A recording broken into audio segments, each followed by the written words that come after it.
l'Afrique n'est pas pauvre, on l'appauvrit. L'Afrique ne manque pas de ressources. L'Afrique est pleine de ressources. Mais si vous allez, l'uranium pour le Niger, c'est pour Areva. Le diamant qui est au Congo, c'est pour Amsterdam. Et donc, les gens, ils viennent, ils fixent le prix. Et parce qu'on n'a pas d'autre recours, on vous les vend. Et donc, nous, on s'appauvrit pendant que les firmes occidentales s'enrichissent. Ici, en France, quand je vais chez le boulanger, ce n'est pas moi qui fixe le prix de son pain. Je paye ce qu'il me demande. Les Européens, parce qu'ils ont la force de frappe de l'argent, quand ils arrivent, ils imposent les règles en Afrique. Et comme il y a toujours quelqu'un qui est affamé, qui est pressé de s'en sortir, eh bien, il vend son âme au diable pour continuer à exploiter son peuple au lieu d'aider pour l'intérêt général. Ça, je devais le dire avant de quitter ce plateau aujourd'hui. Quand les pauvres viennent vers vous, il y a des mouvements de foule qu'il faut bloquer. Mais quand vous, avec votre passeport et avec toutes les prétentions que cela donne, vous débarquez dans les pays du tiers-monde, là, vous êtes en terrain conquis. Donc, on voit les pauvres qui se déplacent, on ne voit pas les riches qui investissent dans nos pays. L'Afrique se développe en taux entre 5 et 10%. Ce n'est plus de la progression, c'est de la surchauffe. Sauf que quand des pays du tiers-monde se développent et qu'ils n'ont pas les moyens, pour gérer tout ça, il faut une ingénierie, il faut une formation, il faut des populations pour installer une démocratie. Là, cette surchauffe-là, vous avez besoin qu'on reste dominé pour servir de débouché à l'industrie européenne. Alors, il faut arrêter l'hypocrisie. On sera riches ensemble ou on va se noyer tous ensemble. Dans un pays comme la France, par exemple, on sait que 40% du taux de natalité est assuré par des populations étrangères. C'est une réalité aussi. Donc, maintenant, on est dans une situation où c'est ce que vous dites qui renforce l'extrémisme. Quand vous dites que l'immigration pose un problème, il faut aussi parler des avantages de l'immigration. Parce que moi, quand je travaille en France, je paye mes impôts ici. Donc les étrangers qui sont là, il y a une partie qui peut travailler et envoyer au pays aidé. La majorité paye ses impôts, s'installe dans vos pays, enrichit vos pays. Donc ce sont des citoyens productifs. Après, il faut voir, il y a une minorité qui vient, il y a des morts, certes. Mais je voulais souligner une chose. Le discours que vous avez, il est encore légitime tant que l'Afrique restera muette.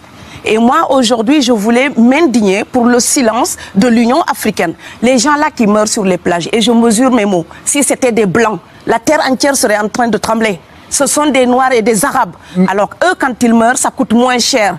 Ici, j'étais venu en 2008 et j'avais dit, l'Union européenne, avec ses flottes de guerre, avec son économie, je vous dis une chose, si on voulait attaquer nos pays ici en Occident, il y aurait des moyens de se défendre. Donc si on voulait sauver les gens dans l'Atlantique, dans la Méditerranée, on le ferait. Parce que les moyens qu'on a mis pour Frontex, on aurait pu les utiliser pour sauver les gens. Mais on attend qu'ils meurent d'abord. C'est à croire que le laisser mourir est même un outil dissuasif. Et je vais vous dire une chose, ça ne dissuade personne. Parce que quelqu'un qui part et qui envisage l'éventualité d'un échec, celui-là peut trouver le péril absurde et donc l'éviter. Mais celui qui part pour la survie, qui considère que la vie qu'il a à perdre ne vaut rien, eh bien celui-là, sa force est inouïe. Parce qu'il n'a pas peur de la mort. C'est exactement pourquoi il faut fermer des frontières complètement. Il faut sauver l'Afrique et sauver l'Europe. Vous ne pourrez pas rester comme des gens. Vous ne resterez pas comme des poissons rouges dans la forteresse européenne. La crise actuelle nous a démontré ça. Au jour d'aujourd'hui, l'Europe ne sera plus jamais épargnée tant qu'il y aura des conflits ailleurs dans le monde.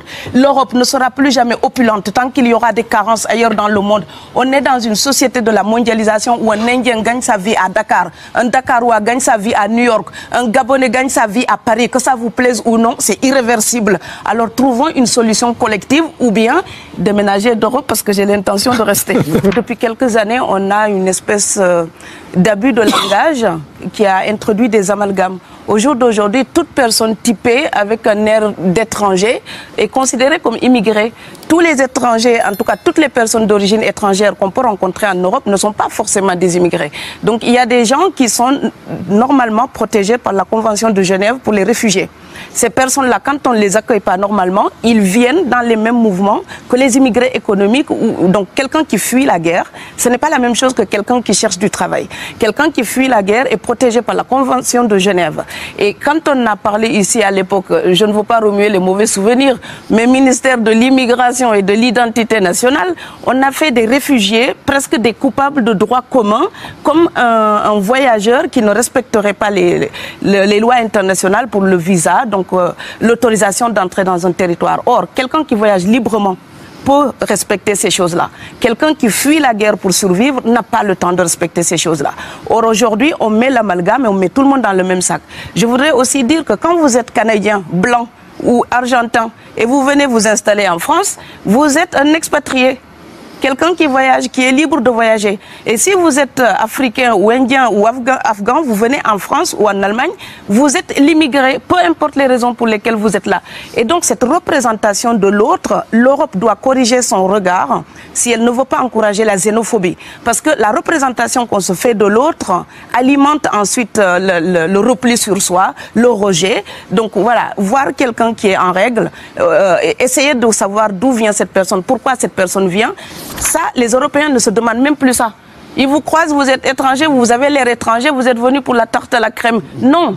Donc l'Europe doit se respecter davantage. On ne vient pas que chercher du pain. On peut venir aussi pour la liberté, pour la démocratie, pour la culture européenne. Donc l'Europe aussi nourrit un vrai mépris d'elle-même en pensant qu'il n'y a que l'alimentation qui amène les gens. Elle n'a que ça à proposer. Je pense qu'elle a plein d'autres choses à offrir. Monsieur, là, je vous vois bien habillé, bien nourri. Si vous étiez affamé chez vous, peut-être que votre famille serait ravie d'imaginer que vous pourriez aller gagner de quoi faire vivre les autres. Donc c'est aussi une solidarité qui est en œuvre. On laisse partir quelqu'un, on compte sur lui. Vous allez me laisser terminer.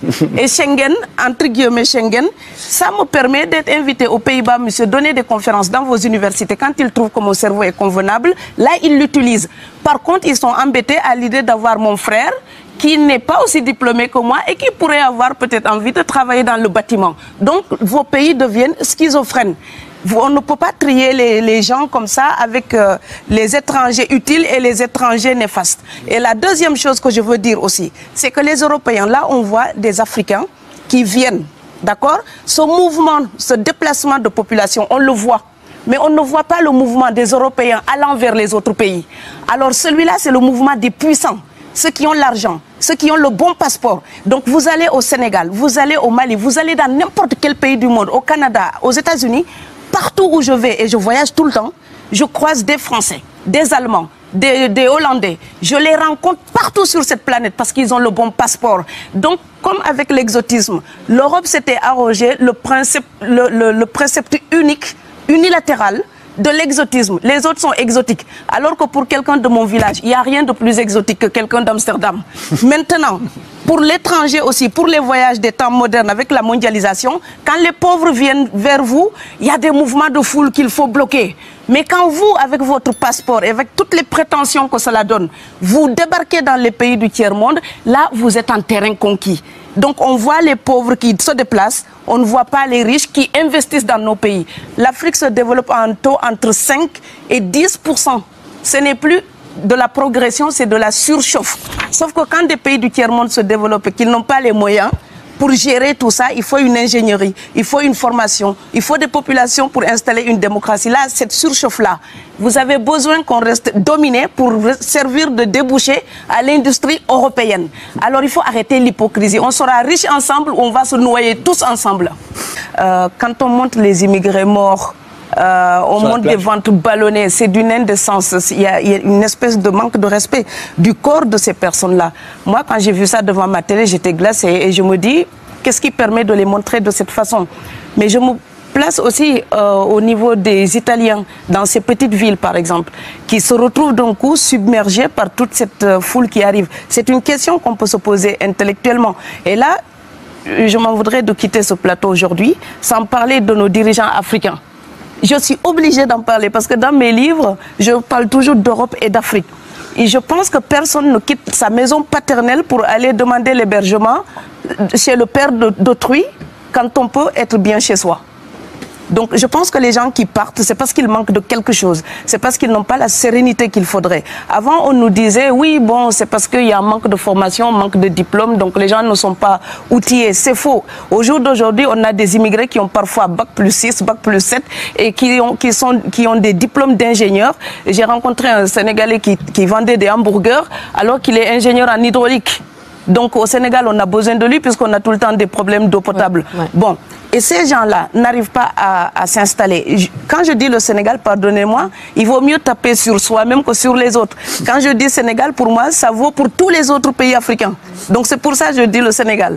Donc nos pays là-bas, tant qu'ils ne donneront pas un espoir à la jeunesse, ils les verront partir. On ne peut pas former des générations entières. Pourquoi ils n'améliorent pas leur propre pays? C'est aussi une bonne tâche, n'est-ce pas? Vous parlez français? C'est ce que je suis en train de dire. On ne peut pas former des générations entières et ne pas leur donner un travail. Si on ne leur donne pas un travail, ils partent. Et contre ça, il faut lutter contre la corruption, ce népotisme, ces fauteuils présidentiels héréditaires comme au temps des royaumes. La constitution du Sénégal, c'est la même qu'en France, monsieur. Donc, ce n'est pas exotique. Simplement, il y a des gens qui ne pratiquent pas, qui n'appliquent pas les règles. Mais pour qu'il y ait un corrompu, il faut qu'il y ait un corrupteur. Et ce sont les firmes occidentales qui entretiennent la corruption aussi en Afrique, il faut le dire. Et quand on vient avec nos matières premières, l'Afrique n'est pas pauvre, on l'appauvrit.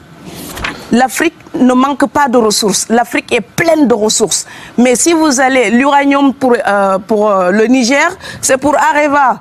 Le diamant qui est au Congo, c'est pour Amsterdam. Et donc, les gens, ils viennent, ils fixent le prix. Et parce qu'on n'a pas d'autre recours, on vous les vend. Et donc, nous, on s'appauvrit pendant que les firmes occidentales s'enrichissent. Ici, en France, quand je vais chez le boulanger, ce n'est pas moi qui fixe le prix de son pain.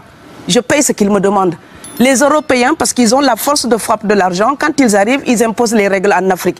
Et comme il y a toujours quelqu'un qui est affamé, qui est pressé de s'en sortir, eh bien, il vend son âme au diable pour continuer à exploiter son peuple au lieu d'aider pour l'intérêt général. Ça, je devais le dire avant de quitter ce plateau aujourd'hui. Ce fantasme que monsieur entretient, il y tient.